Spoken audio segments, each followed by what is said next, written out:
Hello everyone, I'm Fizz. Buzz is not here today, but I promise you will see him and his lovable antics in an upcoming pack opening video that we're very excited to putting out. We actually have a proper microphone now and also a better tripod for ripping open packs, so definitely looking forward to making our next pack opening video with those. Definitely check out our previous videos if you haven't already. I'll include a link to them in the description as well as at the end of this video. In this video, if you can't already tell by looking at the screen, I'm going to be talking about the Pokemon TCG Live Limited Beta, which as it stands right now is only available in Canada, where Fuzz and I are, and more recently in Mexico. So while I talk about the state of the game, you can watch me play the current version if you haven't had a chance to check it out for yourself. And I also wanted to say thank you for the support, and please do Fuzz and I a huge favor and drop a like and subscribe to the channel.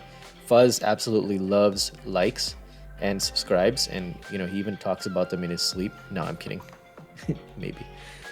So, Pokemon TCG Live. For those of you who don't know, this game is going to be the successor for Pokemon TCG Online, the game that we've known and loved for over 10 years now. The original game was released on March 24th, 2011, when Fuzz was -2 years old. Fun fact, Fuzz actually got into Pokemon when he was 4, and that's actually when I got into Pokemon. I wasn't actually into it when I was a kid, because when I was a kid, there was no Pokemon trading card game. I was actually in university when it got popular, so I kind of missed that craze, but what's great is that I can experience it with Fuzz now. So I've been really enjoying that. So anyway, the Pokemon Company has announced that PTCGO, the previous version, Pokemon TCG Online, will be sunsetted at some point in the future to coincide with the launch of Pokemon TCG Live, which as of now doesn't have an official release date. The fact that the game doesn't have an official release date is actually a good thing in my opinion, because if you have ever glimpsed at other videos and comments about Live, you'll know that the reception hasn't exactly been great. It's been mostly terrible if I'm being honest. So no release date is good because it does give the developers time to address the feedback that has been coming in, and also to iron out any bug fixes that players find during the beta. So, for those of you who don't know, I am a game developer. I've been working in game development for around 20 years, and was even making games as a hobby for several years before that. So with that in mind, I'm hoping that I can provide a more objective and constructive viewpoint of PTCGL in its current beta state. Now remember folks, that this is not the final release. So the beta's been out for a few months now, and I know that a lot of people are furious about the bugs, the fact that certain things like cards are broken, there are exploits, it's very difficult to find matches sometimes, but when you sign up for a beta, you have to remember that there will be bugs, there will be exploits, there will be times when things are broken and you won't be able to play. Granted, many betas do go really smoothly. This one is an exception, but honestly, it could be way worse. Way worse. But before I get into some of the specifics, I do want to touch on one thing that I thought wasn't handled particularly well, and that is the permanent migration of accounts from PTCGO to PTCGL. Pokemon gave everyone who downloaded the beta version the opportunity to permanently transfer their accounts from the old game to the new game. Many people did so without even a second thought, which I don't blame them for. I mean, it was exciting, when the game was announced, but in hindsight, no one could have predicted that the beta would have had so many issues. But again, signing up for a beta is a risk that you take, and you have to be mindful that there are no guarantees that the game will work the way you expect it to. The main purpose of signing up for a beta is to test the game and provide feedback, no matter how ugly and glaring the bugs and issues are. The purpose of a beta is not to play, with the exception that you're getting a fully polished and release-ready product. Having said that, the Pokemon Company should have never given players the option to migrate their accounts permanently. I mean, maybe they didn't also see, they probably didn't foresee that they were going to have issues also, but I think it was a mistake. I personally didn't migrate my account at all, and I still haven't done so. I'm still able to play PTCGO with my old account, and I have an unmigrated account on Live that I use to test that version. Fuzz, on the other hand, wanted to migrate his account, so he did. He didn't like Live after that and has since gone back to PTCGO, but he was upset that he didn't have his account, so I gave him my account, and he's using that now. So yes, I believe it was a mistake for an option to even exist to transfer accounts over. At the very least, they should have allowed players to duplicate their accounts and have two separate instances of that account, one on PTCGO and one on PTCGL, and both accounts shouldn't have affected each other. Once the live version was released, players could then be given the option of which account they wanted to fully migrate. I think that would have gone a long way to helping this current situation. The only problem with this is that players who chose to migrate their accounts wouldn't bother playing live after what they saw with the state of the game, and the developers wouldn't have the testers they needed because everyone would have just jumped ship and gone back to their old accounts. Right now, if you chose to migrate your account, you're kind of stuck. You're out of luck and you have to keep playing TCGL, which works out for the developers because at least they have some testers to go by.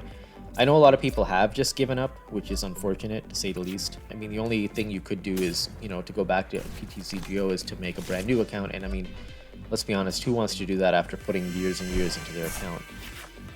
Anyway, rant over. Let's get to the actual specifics that I wanted to discuss. So first thing is graphics. That's the most noticeable aspect of the game. So I wanted to touch on that first. So graphics and art style are they're very much a personal taste. Some people like the art style, while others have expressed the opposite, to put it kindly. Personally, the art style is secondary for me over gameplay and features, but I do agree with many people who have said that the current look of Live doesn't really resonate with the Pokemon IP.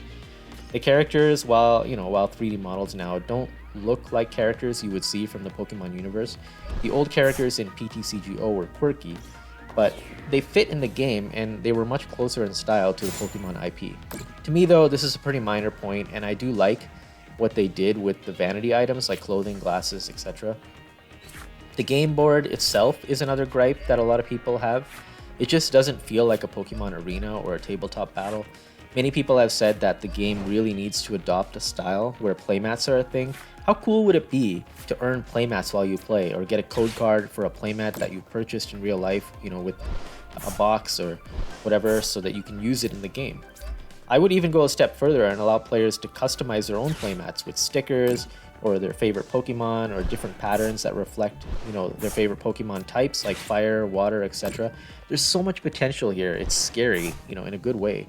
All in all, there's a lot that can be done to make the play area feel more like Pokemon TCG, and the use of space can be improved upon, in my opinion.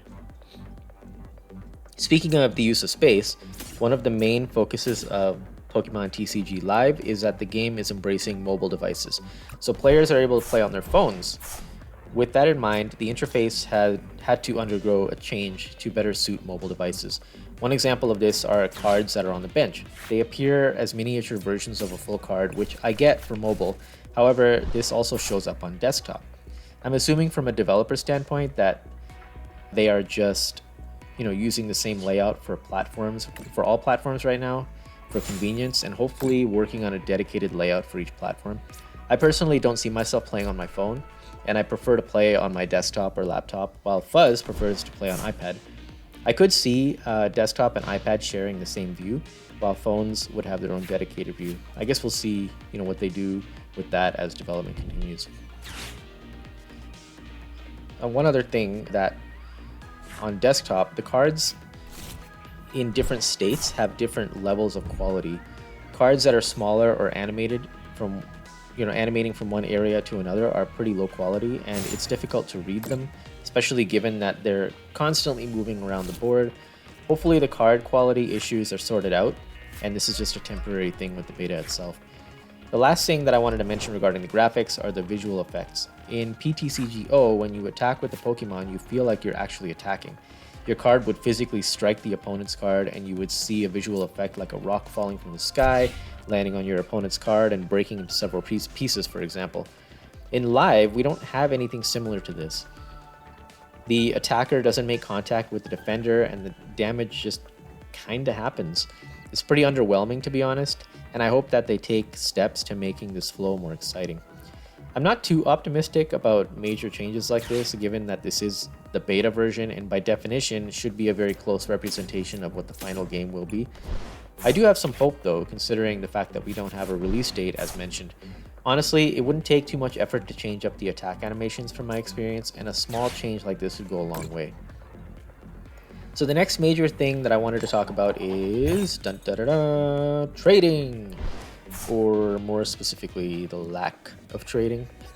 The developers have clearly stated that, quote, players will not be able to trade cards with other players within Pokemon TCG Live.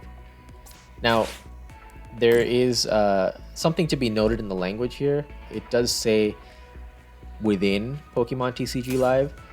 You know, they might, and don't quote me on this, but that could mean that they might introduce trading outside the game in the future after release at some point. You know, I'm not sure, but as it stands right now, the language says that within the game there will not be trading. Whether that happens in a third party or a separate app or whatever remains to be seen. So a lot of people have taken this to mean that there will be no trading at all, which could actually be the case. This has obviously upset a lot of people. I mean, the game is called Pokemon Trading Card Game, and the fact that trading was a major feature in PTCGO makes this sting even more now. Other digital trading games don't have trading. Digital trading card games, sorry, don't have trading. But that's what set PTCGO apart. Game developers always strive to find the one thing that makes their game unique, and for PTCG, trading is one of those things. You know, of course, there are valid arguments as to why not having trading is fine. People say that the trading system in PTCGO was essentially a marketplace where people were mostly trading packs as if they were currency in order to get the cards they wanted. This is 100% true, and Fuzz and I were doing that. There wasn't much actual trading going on where someone would trade a card for another card, and even those cards were difficult to find, and the turnaround times were pretty terrible, to be honest. So the developers opted to remove trading and replace it with a more recognizable feature, dusting. Basically, your extra cards are converted into currency, which you can then use to craft the cards you want without having to go through the time-consuming process of looking up trades, making sure you're getting good value, and then either accepting an existing trade, which many of them, to be honest, were ripoffs, or setting up a fair trade for yourself and hoping you get what you want in 8 to 48 hours. If you didn't, you'd have to do it all over again. Now I get it. The developers probably made this decision knowing that the old system was flawed, but I still think trading can be an enjoyable part of the game. There's no reason a trading market couldn't exist alongside the dusting feature. Let players decide what they want. Whether they want to dust their cards or trade them with other people. Fuzz and I would always trade with each other in PTCGO. Sometimes I would get a card that he really wanted, so I would basically give it to him for free, and he would just trade me an energy card in return, for example. Sometimes we would also do legit trades, which was fun. The most important thing for me when helping Fuzz trade was that I was teaching him to get good value for his cards and his packs. He was actually learning to respect his collection and place value in himself, and not let himself get ripped off by predatory people in the marketplace who were just basically looking to get the maximum value for as the least amount that they would think they could give for the cards. I mean, I'm sure a lot of people have made bad trades, and Fuzz himself has made some bad trades because he just had to have a specific card, but he did so knowing the risks, and in my opinion, it was all a learning experience for him, which is a good thing. Personally, like I said, I think both features can exist. Maybe take out pack trading and only allow people to trade cards for cards, or let people trade packs but only for other packs, and at the same time, for players who can't be bothered with trading, let them continue to dust their cards for currency. So the last thing that I wanted to touch on in this video is the ranked ladder, which is a very welcome addition to the game. Players have been wanting a ranked ladder forever, and they're finally getting one in PTCGL. Unlocking rewards in ranked ladder will be pretty fun, and the inclusion of the battle pass feature is also cool, as long as they keep it microtransaction free like it is in the current beta version. There are a few different virtual currencies in the game currently, and so far it looks like none of them are going to be fueled by in-game purchases with real money. Again, I'm hoping it stays that way. So that's pretty much it. Please let me know in the comments if you agree, disagree, or have opinions on Pokemon TCG Live. Have you played it yourself? What do you think of the game? Do you see yourself jumping over when PTCGL finally goes bye-bye? Please drop a like and subscribe to the channel if you want to see more content like this, or Fuzz and I opening Pokemon packs and boxes. We love putting up videos like that, and we're constantly learning and trying to improve. So thank you for all the wonderful support, everyone. And for Fuzz, I'm Fizz, and we will see you in the next one.